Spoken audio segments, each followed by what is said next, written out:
Is it really safe to keep taking that stomach medicine? A new study reveals the risks of long-term PPI use. Have you been taking medication for heartburn or stomach discomfort for months, or maybe even years? While these acid-suppressing drugs prescribed by hospitals are incredibly effective, concerns are actually being raised about the effects of using them long-term. In this video, based on a newly published 2025 review paper regarding proton pump inhibitors, commonly known as PPIs, we will explain the scientific mechanisms behind the impact of long-term use and the correct way to reduce your dosage. First, one of the most critical risks pointed out by this paper is an increased risk of intestinal infections. PPIs work by blocking an enzyme called the proton pump in the stomach lining, powerfully suppressing acid secretion. While this cures heartburn, it simultaneously creates a low acid state in your stomach.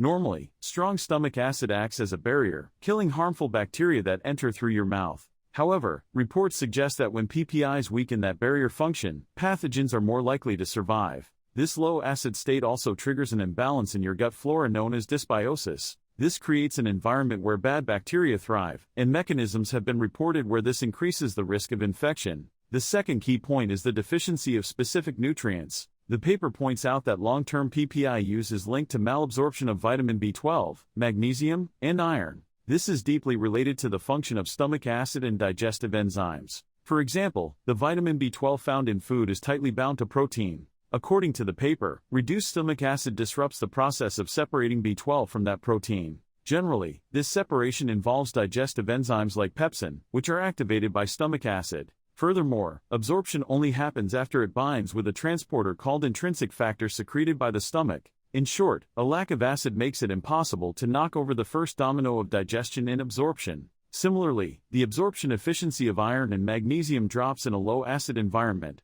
Magnesium deficiency can lead to muscle cramps and arrhythmias, while a lack of B12 or iron leads to anemia and fatigue. The paper also mentions moderate evidence linking this to fracture risks and chronic kidney disease. Aimlessly continuing medication could negatively affect your future health span. The paper emphasizes the importance of PPI stewardship, which means proper management of medication. First, do not stop taking your medication abruptly on your own judgment. Quitting suddenly can cause a rebound phenomenon where acid is overproduced, potentially worsening your symptoms. If your symptoms have settled, talk to your doctor about whether you can switch to on-demand use, taking it only when symptoms occur, or tapering off to a milder medication. There are conditions like Barrett's esophagus or severe esophagitis where you must not stop treatment on your own, so please always proceed under a doctor's guidance. If you found this video helpful, please hit the like button and subscribe to the channel. For more details, please check out the Robustness newsletter on my blog.